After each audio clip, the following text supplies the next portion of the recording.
another edition of Expanding Mind. I'm your host, Erik Davis. And we're going to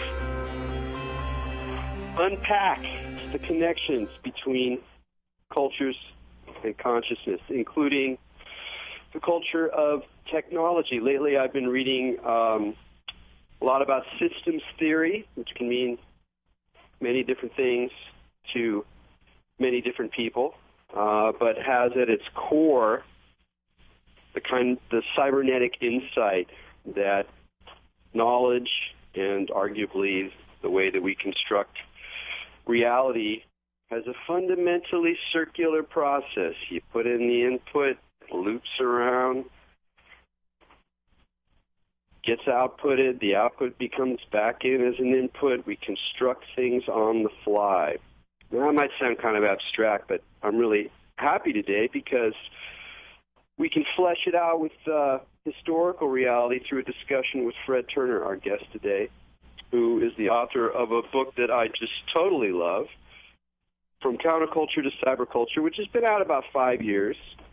And it was just an enormous joy when it came out because it did the heavy lifting of fleshing out a connection which other folks had noticed. I had poked around in it a bit, and anyone paying attention to the 1990s resonance with 1960s psychedelic culture and that sort of Mondo 2000 Wired magazine zone would have contemplated, which is the connections between cybernetics, systems theory, and the emergence of the information age, computer culture, new modes of productivity, digital industry, Apple, Google, the Internet, and the peculiar experiments, ideologies, utopian dreams, and social relations we associate with the counterculture. And not the political counterculture so much, but the counterculture devoted to consciousness, to new forms of community, to psycho-spiritual explorations. And these two things seem like they wouldn't go together very well, but Fred in his book and in the work he continues to do, looking at art, culture, technology, and politics in the second half of the 20th century, it's really going to be able to help us clarify that. So Maja will not be joining us this week, unfortunately, so we'll go right in and welcome Fred to the show. Hey, Fred, thanks for joining us on Expanding Mind. Thanks for having me. Glad to be here. Yeah, I've had a really fun day. I hadn't read From Counterculture, Cyberculture in a while, and I was going back through it and finding even more jewels and nuggets of yumminess, and looking over some of your more recent stuff. So it's really a blast. And you know what I kind of was thinking about doing here is that I feel like, in general, there's a tendency for people to kind of, unless they're really into history, even the history of their own moments, not so much distant history of kings and conquerors, but just the history of our moment, our technological moment, our cultural moment. It sometimes seems a little bit like obscure. Why pay attention to some weird, academic book that came out in the 1950s or some strange experiment that some, engineers did with a mouse in 1958 or whatever.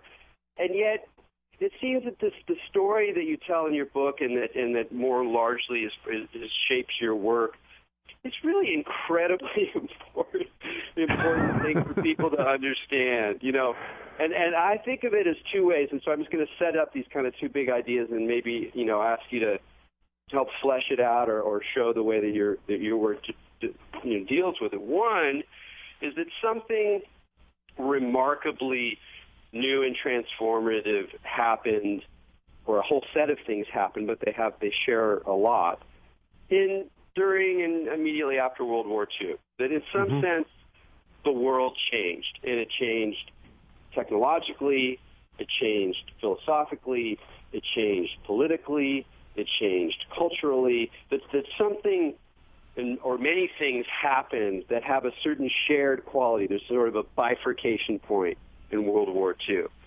Yep. And that out of that, and here's the second point, we can identify the development of technological civilization, of new forms of command and control, of computers, of globalization driven by these technological forces. Of course, globalization existed before, but there's something fresh and new about the new media culture, the emergence of a global technological network, et cetera, et cetera. And on the other hand, we have all of these kinds of interesting countercultural stories that, in many ways also come out of World War II. These are the people who become the hippies and the counterculture, are born in this era. They grow up in the 50s. They reject the 50s.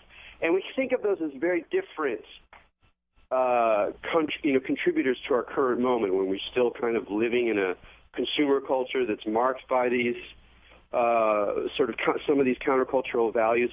But what you're really showing us is how intimately tied together those things are, and how deeply systematic these connections are. And I just think that's a really big deal. I don't know why I think it's a big deal. So well, thanks. It's a counterintuitive deal, and it's certainly not one that I thought I would see. One of the ways my book has been misread, and is a really fascinating kind of misreading.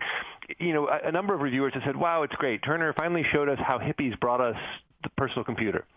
And in fact, what actually happened historically is that the wild, collaborative, scientific culture that emerged during World War II to help develop weapons dramatically shaped two parallel developments in American culture. One, the rise of information systems, information technology, and systematic related ways of thinking about how we ought to organize our lives. And two, the rise of a kind of individual-centered, collaborative, peer production mode of doing work. And those two things happen simultaneously, and they stay entwined from World War II very much until our own moment. And when you see them as entwined, particularly in the present, you can see how it is that, things that may feel like they're making us very free are in fact constraining us, and how things that are constraining us may in fact be freeing us in other ways. It's a very sort of counterintuitive story. Yeah, and in a way, at the core of that sort of looping is this new idea of systems that emerges in World War II when they have technical problems to solve. How do you make an anti-aircraft gun, right, adequately pursue an airplane in flight? Well, you somehow have to figure out a way to let the gun operate on the fly, to take in information about that moving target, put it back in, shoot, you're a little bit off. How do you take in that difference so that you can make the thing respond more directly to the target? And in so doing, with these very practical technological problems, create the platform for a new way of understanding both machines and human beings, which is cybernetics. And that's really the kind of thing behind all of these two trends that you're talking about. And I wonder if you could just, since you've written about it, it's sometimes counterintuitive, sometimes hard to explain, but it's also so basic once you kind of get it. Could you sort of introduce us to the sort of fundamental ideas about how to model both, human beings and machines that emerge in that moment that kind of feed into these trends that you talk about? Give us cybernetics in a little bit of a. I'll do it in a nutshell to the extent that I can, and I want to tell it in two dimensions. I want to tell it as a theory of human-machine interaction, and I want to tell it as a way of being together, a sort of social ideology. So let's start with the human-machine piece. Norbert Wiener is the hero of this story, and he's someone he's a mathematician, he's a boy genius, and he's doing war-related research at MIT during World War II. And one of his jobs is to figure out how to shoot down enemy airplanes. And what he figures out is you really can't know what direction a plane is going, and you can't plan on that basis. But what you can do is measure and change, measure and change, measure and change. And he realizes that this pattern of measure and change echoes something that he's seen in a totally other context. And it's something that he describes later in a book as what happens when you pick up a pencil. When you pick up a pencil, you make decisions about where the pencil should go, but your body is also sort of getting the feel of the wood on the pencil, getting the feel of its heft, getting feedback from the world at large about where it ought to be. So your hand is moving with an intention from within, but also in response to signals from without. And that's the quintessential model of cybernetic agency. You may have intention, but your attention is shaped by the world around you as you bump into it. And when you bump into it, you receive signals from it, which Wiener calls feedback. Those signals in turn change both your action and your intention, which in turn are changed again by the material world which you encounter and get feedback from. And that process of seeking feedback, going back and forth, that's cybernetic agency, and that's the core principle of cybernetics.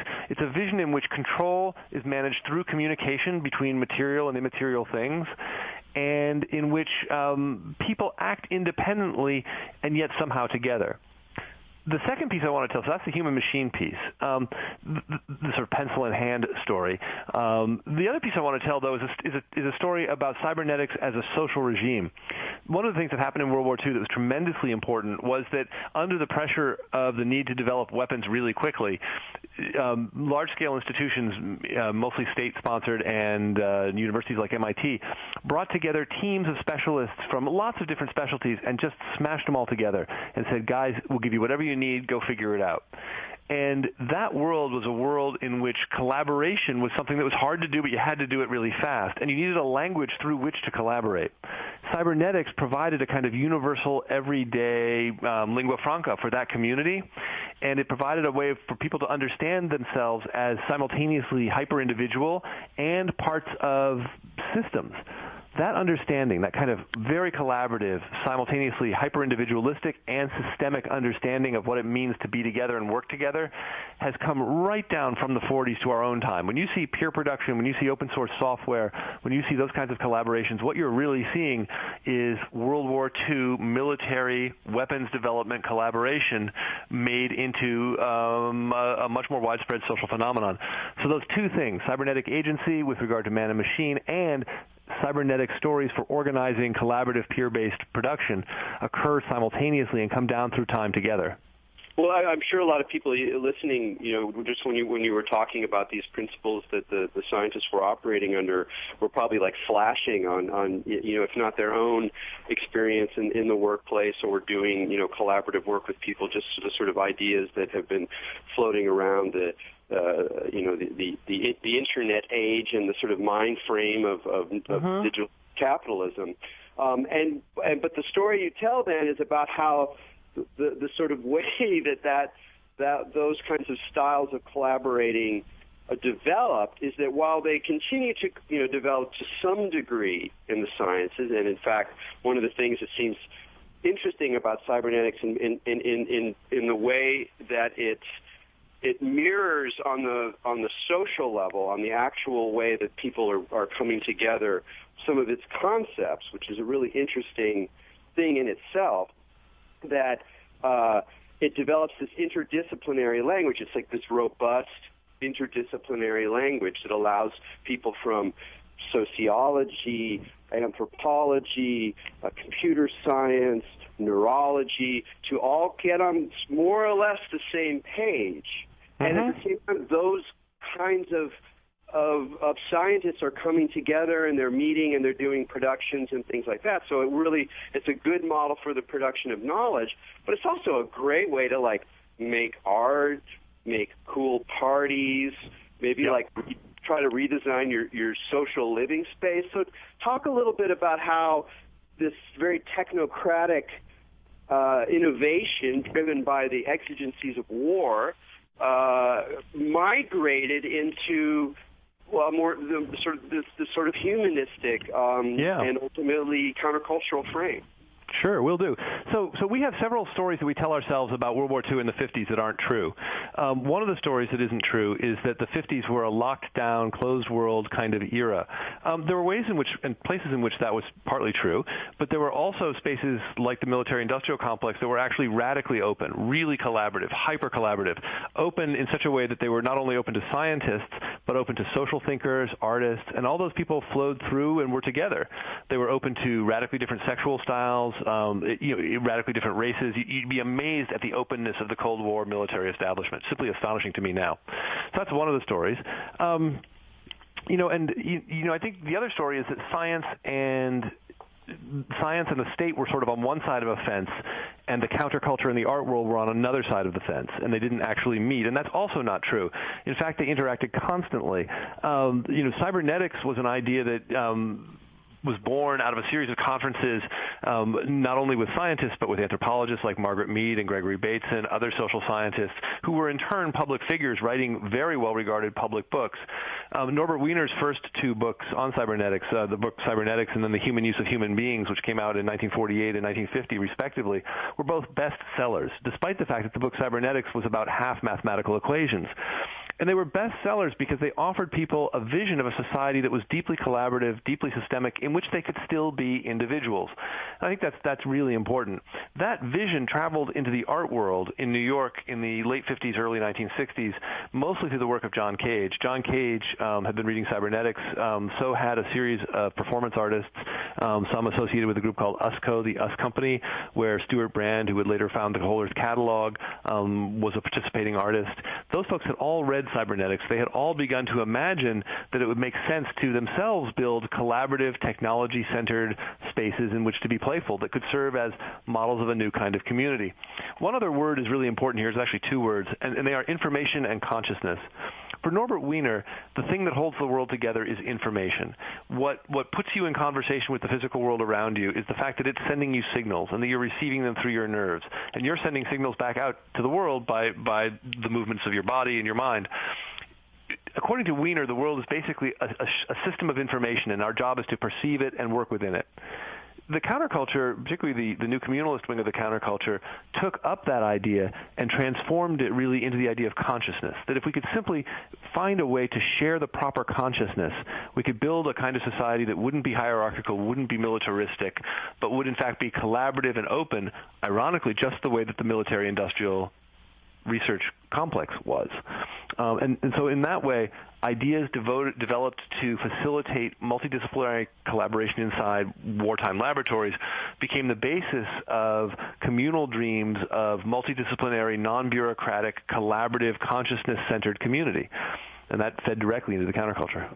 Yeah, and one of the interesting shifts that happens there, it's almost like the ideas of information, and then right next to information is the notion of pattern, because if you're trying to actually describe or characterize what is information, how do I compare information to random chaos or what they would call noise, how do I pick that out? And you start to get into a language of pattern.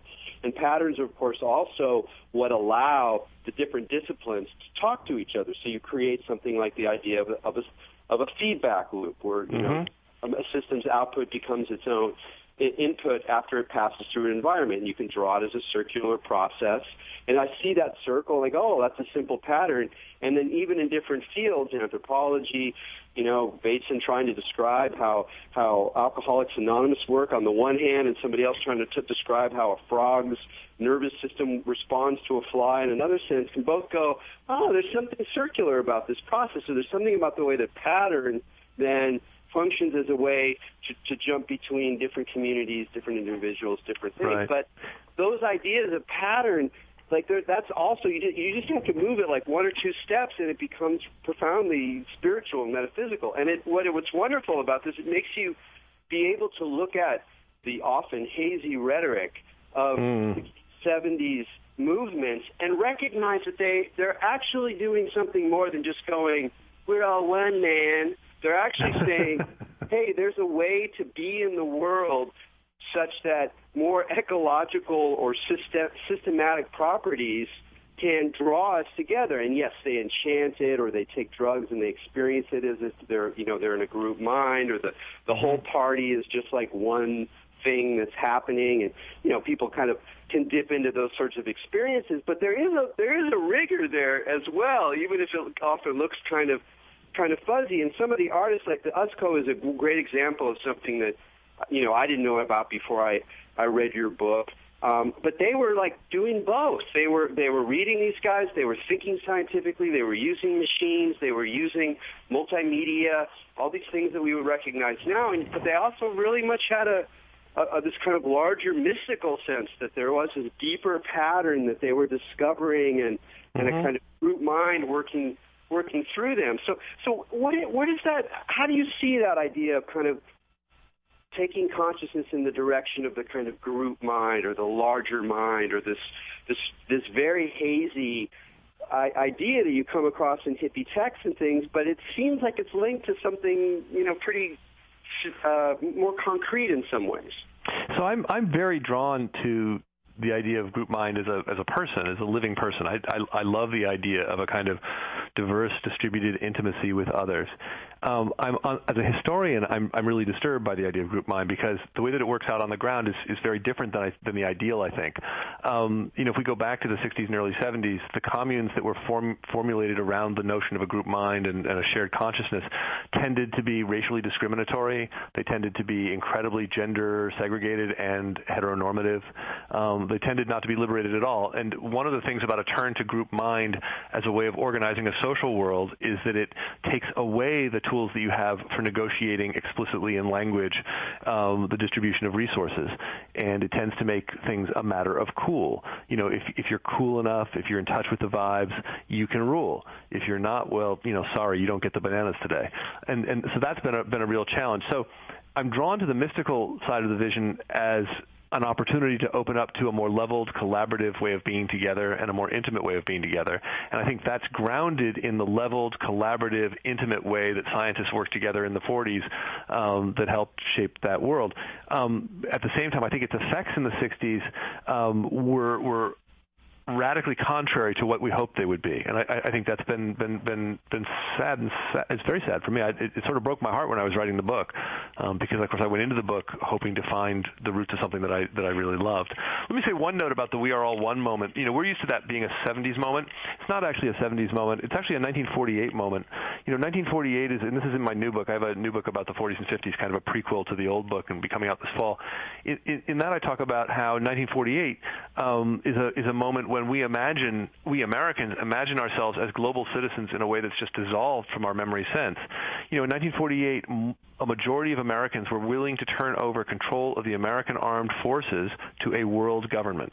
Think about that. A Gallup poll showed that most Americans were willing to turn over control of our armed forces. That's a vision of one world, of collaboration, of intimacy, that translates mystical intuitions of oneness into the potential for a real system, and that's pretty neat. Yeah, well, now we're bouncing around. But I have a question about that moment too. I'm really, really drawn to the value in understanding how much the reaction to the horror of fascism in World War II set in motion a lot of the active invention of post-war culture, quite consciously in opposition to what was seen as those social and cultural tendencies that could lead to fascism and I think you've got your finger here on something really, really important. And this is where the counterculture and the cybernetic culture of military research come together and actually share an aim. We're as people who grew up in the wake of the 60s or during the 60s, we're so used to people telling us the story that the 60s were contrary to the 40s and 50s, that they tried to overthrow that era, that we can't recognize that actually both the 40s and 50s Cold War military establishment and the counterculture were deeply opposed to a hierarchical, bureaucratic, and ultimately fascist way of organizing everyday life. We forget that during the late 1930s, fascism was an active possibility not only in Europe but here in the United States. 1939, as late as February 1939, 22,000 Americans rallied on behalf of fascism and gave the Nazi salute in Madison Square Garden. They marched unopposed through the streets of Manhattan, down 84th Street, carrying swastikas and American flags. There are pictures of this in Life magazine. We have totally forgotten that. We've forgotten the demagogues who ruled then. We've forgotten the possibility that, in fact, a hierarchical, vertically organized, top-down system threatened the world through Germany and also here at home in that period, and that many of our sort of circular, systematic, collaborative modes of being emerged both in research worlds and cultural worlds that were devoted explicitly to opposing and overthrowing that fascist vision of the world. Yeah, and I always try to remember that when I'm too, because you can get very dark and very pessimistic about, say, the construction of consumer society and how consumer society creates all these unintended and sometimes intended effects, ecological effects. They have, they degrade consciousness and culture in many ways, et cetera, et cetera. But you can look back at the construction of just the idea of of being driven by consumerism, by desire, by fantasy, by the sort of idea of improving through technology and cultural expressions your own experience and the experience of those around you. And you can, again, that's a kind of regime that, even if it has antecedents, is very much installed, promoted, conceived, described in this post-war moment. And so sometimes when I think about that stuff, I go, yeah, but it's probably that's probably still a little better than some of the other alternatives that could have come out of a world that, I mean, there's no way to know, but the out of a world that was more less inured to the totalitarian potential. The totalitarian societies are real, that they're real potentials, that we have them now, we have them inside of our own surveillance world, et cetera, et cetera. And so it's sort of a good kind of a way to balance some of the inherent ideas I think sometimes we have about the how negative the 50s were in the creation of... Yeah, I really agree with that. And I've come to think that studying history is just basically studying irony one time after another. And I think that one of the ironies that I see here is that the kind of system-oriented vision that we associate with cybernetics and that we retrospectively associate negatively with the idea of the system in the 50s, was invented very much in order to give people a chance to be in charge of their own lives and to have a kind of individuality that fascism seemed to deny. You go back to the 50s and you take a word like adjustment. Adjustment is a word that makes everybody nervous. If you tell me I should be focusing on my adjustment, I'm like, ugh. And yet in the 40s and 50s, the psychology of adjustment, the idea that a person could adjust oneself to one's own surroundings, stood precisely in opposition to the fascist idea that a person should be made into a member of a mass. And building systems within which people could find themselves and could act independently within boundaries that had been set for them by experts was something that went on across the 40s and 50s, something that cybernetic language, cybernetic rhetoric, cybernetic understandings of the world, and ultimately even the computer itself became a part of, were very powerful anti-fascist techniques. On the other hand, when we come to Vietnam, they become also tools through which we manage others in ways that are deeply pernicious. And I'm a little less sanguine about consumer society. I'd take it over fascism, but I do think that it takes away some of the forms of agency that we imagine we have. I think we live in a time where we imagine ourselves as being very, very free, but there are an awful lot of glass walls around us. And those glass walls were also built, ironically, in the effort to push back on fascism during the 40s and 50s. Absolutely, yeah. It's more just about understanding how what was motivating the original builders of the cage we're in now. But we're going to take a break here. We're talking to Fred Turner, author from Counterculture to Cyberculture, and a new book. What's the new book called, Fred? The new book is called The Democratic Surround, Multimedia and American Liberalism from World War II to the Psychedelic 60s. Okay, but it's not out yet, so you're just going to have to write it down for now. And anyway, we'll be right back after these messages.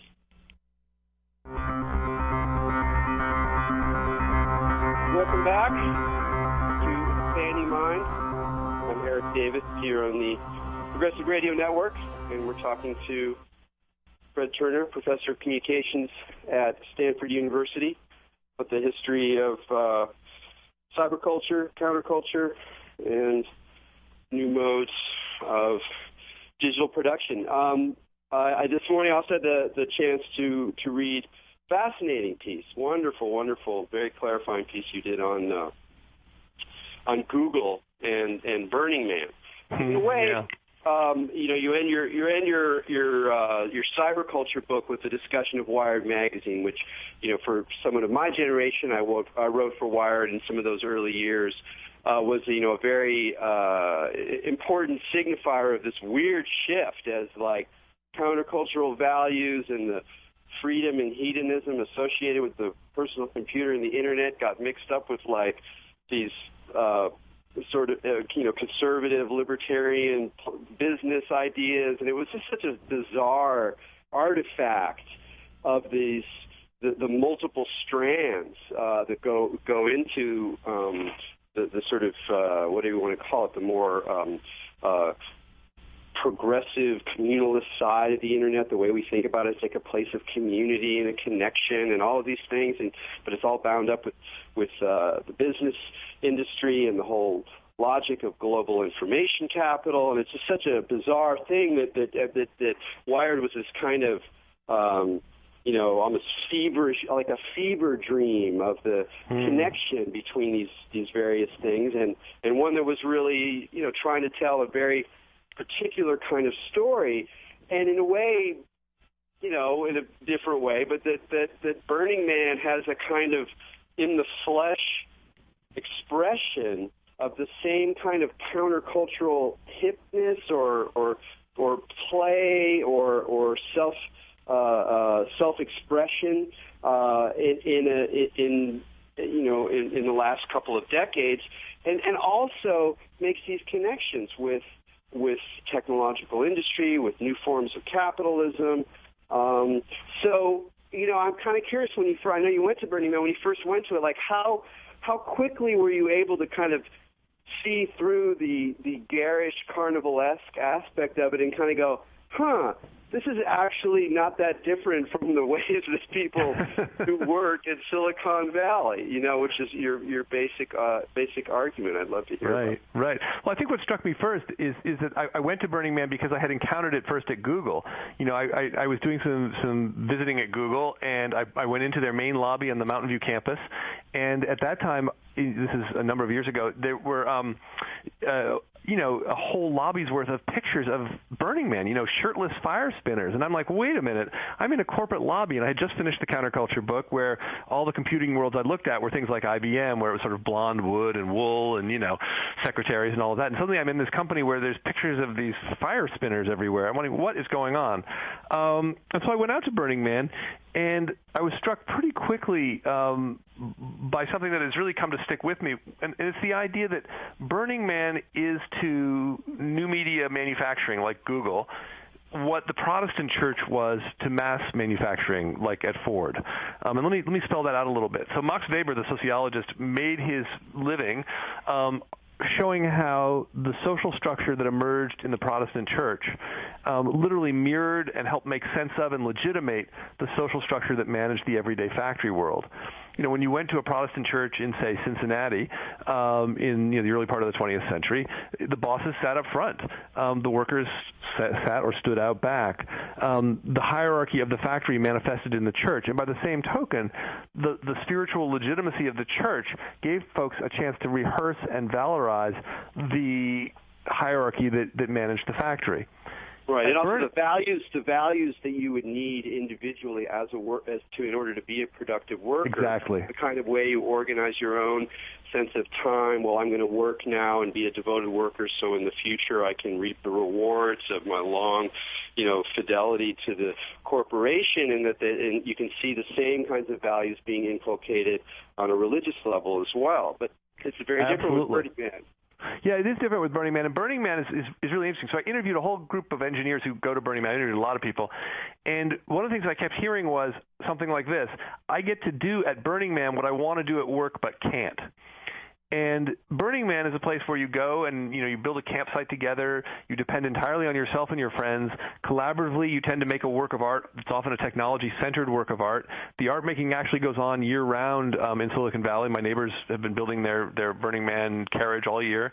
And these teams become a place where people can kind of collaborate, practice sort of engineering skills together with a deep intimacy, a deep collaborative intimacy, a sense of real control over their projects, and a sense of flexibility and mission-driven happiness.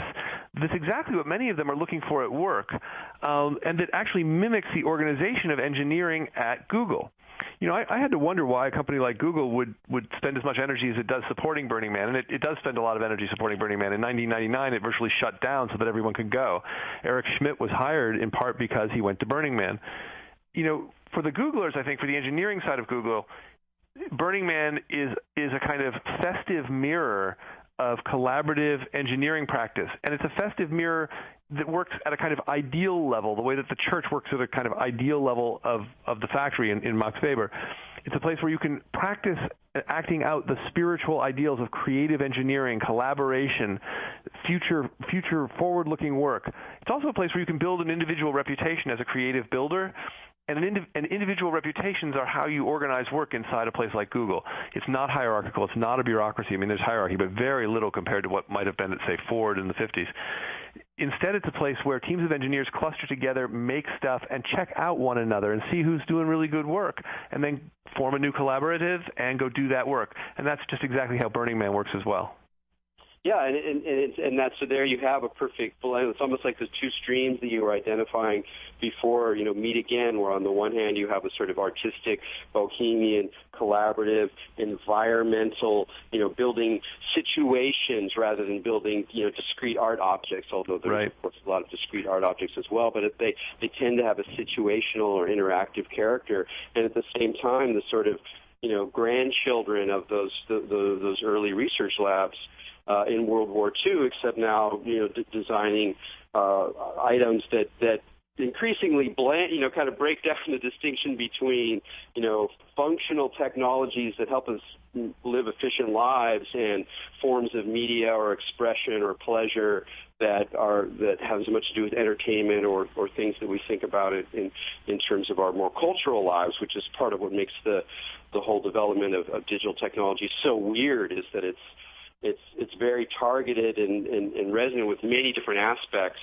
of our own psychologies, of our own desires, and the link is so interesting now. But I flashed on something else, and this is not necessarily a dominant idea at Burning Man, but I think it's an undertone, and it's certainly in the aesthetics, and I think it's in the attitudes and even the sort of activist aspect of some of the people who do it, which is that another thing that Burning Man lets you do is that if on the one hand it creates the ideal form of the collaborative workplace, like here's a place where you can employ the same tools except to unquestionably positive ends, either for your own sense of creative satisfaction, your reputation, the fun of others, happiness, whatever you want to clarify. Not only does it have that ideal, but it is also a place where one can consider the far more apocalyptic scenario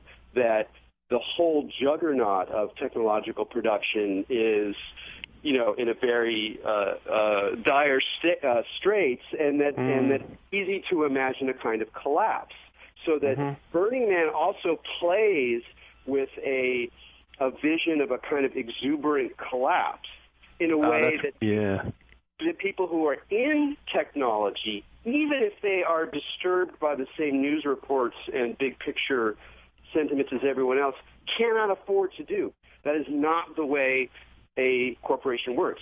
With very rare exceptions, some people are going to make money off of disaster, but for the most part, especially a firm like Google, it's all about, this is good stuff. We're going to keep building more good stuff, and maybe it's good stuff to help bad stuff not be quite so bad, but basically we're on a good ride. And you go out in Burning Man, it's like the same skills can also be seen as, like the fundamental things that we will need in order to deal with situations that are far more drastic than the corporate media world wants us to recognize. Yeah, I really agree with that, and I want to touch on a piece of that I think is really important, which is that Ellen Ullman, a programmer here who wrote a wonderful book called Close to the Machine, said that one of the ideologies she encountered in the workplace was that she should just be totally independent and individual. Said, yea, though I walk through the valley of death, I walk through on my own, carrying my own load. I'm an independent contractor, and I'm a free person. And I think that one of the apocalyptic pieces that you're picking up on there is not just an end-of-the-world apocalypse, but actually an apocalypse of the social contract that's already occurred. I think that one of your things you're seeing out there is radical individualism, survivalist individualism, which is actually a pretty good mirror of the way that many folks in the Valley actually have to work. They really can depend only on themselves and their intimate, immediate networks. Spoken as a canny sociologist. No, it's a beautiful idea, too. It flips it. It takes the anxieties and the grind and the insecurity of living a freelance life in a digital context, and turns them into positive values, or at least imagines that it can turn them in to positive values. And in the short term, it turns them into a really great party. I mean, this is where I think ecstasy comes in, and you've written a lot on ecstasy. I mean, not the drug, but the process, the feeling. I think one of the things that happens in an ecstatic moment is that you can feel both the acuteness of the suffering that you've had and transmute it into a kind of pleasure that is itself more acute because of the acuteness of the suffering. And when you do that together, then at least for that moment, you're not alone. Then at least for that moment, it all kind of makes sense and feels good. And what intrigues me here is the final ceremony, or not the final, but the next to last day at Burning Man, when, to my utter amazement, and in a way that I think would blow Max Weber's mind, a massive multi-story statue of the individual, the self, is lit on fire, burned, and thousands of people dance around it. Thousands of people dance around the flaming self. That just blows me away. Yeah. Yeah, it's extraordinary also, and it's one of the things that I'm really coming to out of this conversation is this balance. It's not even balance, the polarity, the dance between not only our desires to have more deep experience of communal life, of with others, of whether it's in a mystical context of a group mind, or if it's new forms of collectivity that satisfy deeper aspects of us that are normally satisfied in our lives, but also the recognition that through our technologies, we are actually building these sort of quasi-collective intelligence networks that we're participating in, and that are also kind of enchaining us. Like we're on the ride to certain forms of collective intelligence, whether we want to be or not. So on the one hand, there's this sense of both the perils and possibilities of collective mind, and at the same time, you see this hyper-intensification at Burning Man of at least a certain idea of what an individual is, their eccentricities, their idiosyncrasies, their capacity for unique creative interventions, for humor, for their own peculiar sexiness, like the extreme taken to 11 vision of the individual as a singularity of desire and imagination. And I'm like, we want them both. We sense that they're both already actually happening, and yet it's really hard to imagine how they go together. And so and I think one of the things that makes Burning Man so attractive to so many people is that you kind of get both. I mean, there's nothing stopping your individual flourishing or self-realization or selfish pursuit of egoic satisfactions, and you're just sort of forced into forms of collectivity that resonate and draw you in, whether or not you're even trying to make it happen. Now, is that applicable, inspirational, useful for other ways of thinking outside of Burning Man, in terms of politics, in terms of new social movements, in terms of... Yeah. I think you've got your finger on a really important tension, and I would take it back, as I seem to take everything back these days, to the 40s and 50s. And it's a tension actually between individual-centered, collaborative activity governed by cultural goods and more institutional forms of activity managed by technology, but ultimately governed by hidden institutions. When you were talking about a group mind coming to life on the Internet, I agree, but I want to really flag that group mind is not coming into being among freestanding individuals. It's coming to being in a way that's being managed, governed, regulated, interfered with at every level by institutions that are profit-seeking or in other ways seeking their own benefit. The Internet is not a neutral place. And one of the things about Burning Man is that at least it feels like on the desert, right? When you're out on the playa, it's just flat. You're under the eye of God up in the sky. You're dancing together. It's a much more individualized place. But at the same time, even as it's very individualized, it's also governed by cultural norms. There's very clearly a look that's appropriate at Burning Man and a set of looks that aren't. When I did my first research out there, just on principle, I wore khaki pants and a white button-down shirt. I mean, people were offended. People would come up and tell me how just wrong that was, and what was my problem? Why couldn't I get with the program? That's a kind of classic way of organizing a social world when you don't have rules. You can just you have norms instead. By contrast, on the internet, we're getting more and more rules. We may have a group mind, we may have experiences of intimacy that we're seeking, but we also have them within terms that are set for us by algorithms, which are in turn set for us by corporations, which in turn are operating within profit schemes and legal schemes entirely invisible to us. And I just think we have to be really alert to the tension between our individual self-formation work and both the power of collaborative spaces that are governed by cultural norms and institutions to shape that work. Yeah, I mean, it really comes to mind. I mean, remember we're living in the Bay Area in the 1990s. The first time that I knew a lot of hipster programmer, virtual reality technology people, and went to Burning Man with them in 1995 when I mean, they were some of the first technologists who were self-consciously identified as cyberpunk. We're making the tools for the future. We're psychedelic virtual reality people. So that was all like a sort of ethos that I picked up just through these social encounters. And then the first time that I went to one of their workplaces and realized how much, back then even, that the workplace was changing its, not just its hierarchical or its organizational principles and moving away from hierarchy, but even just the aesthetic, the vibe. There's beanbags, there's frisbees, there's coconut juice, there, that kind of sort of creature comfort, and that fusion of work and life experience that is increasingly characterizes our business, our ways of working, our ways of moving through the world. And it's such looking at that stuff, you're faced right away with this fundamental polarity. Like on the one hand, hey, that looks cool. That's a better place to work. It's more fun. You're going to work anyway. Might as well have it be a place that's more fun and creative, right? Mm-hmm. And then simultaneously, there's this, aching, suspicious despair that is precisely in the incorporation of a richer life world into the corporate space, that we even deepen our, however we want to figure it, alienation, sense of loss, and of insubstantialness in our own selves. And yet that process, that kind of activity is just intensified. I mean, Google is rules the world, and that's what it is. That's what the campus is like. Yeah, no, I think that's exactly right, and I think that I think that's a really characteristic emotional experience of our time, certainly among folks like us, which is the experience of being drawn toward a more creative, flexible workplace precisely because we're longing for a kind of intimate community space in which life and work can be linked. And then finding precisely that it's not that, and that's hard, and that's a true cultural legacy. The dream of the communes was precisely for people to live in a place where they could be their whole selves at all times. They could be who they were in every dimension, even as they were at work or at play.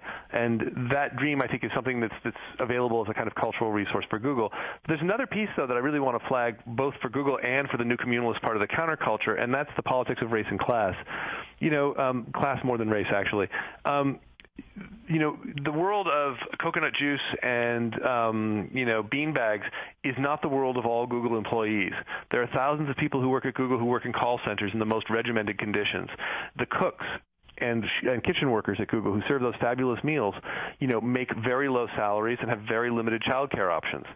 Those are folks that are right there, and they're not included in this kind of collaborative mode of working. And that was true in the counterculture on the communes as well. The communes were predominantly white, predominantly college educated or could be college educated, predominantly middle and upper class kids who went and settled lands as if they were uninhabited. So they go out to Taos, New Mexico, or they go out to Colorado, the High Plains, and when they tell their stories to themselves of what they're doing, as you go back and read the documents, you see it, they tell the stories of themselves as discoverers of a new land and adventurers in consciousness and builders of new communities, much the kind of story you hear around Google about what Google's doing now.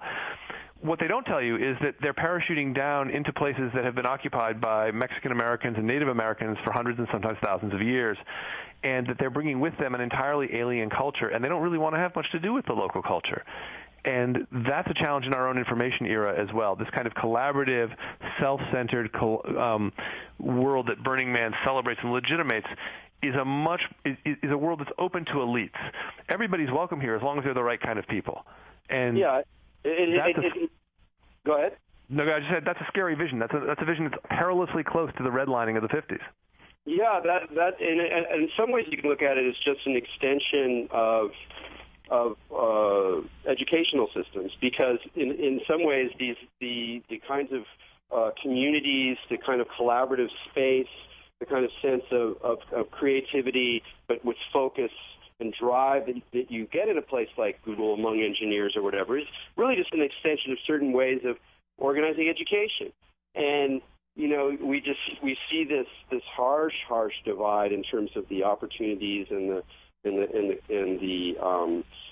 kinds of, whether from the sorts of technologies that are available or the sorts of ideas for people from the get-go. And it's really like that increasingly wide divide that characterizes the United States, like a lot of other developed countries, is you can just see it reflected even in the very sense of what world do you live in? What is your world?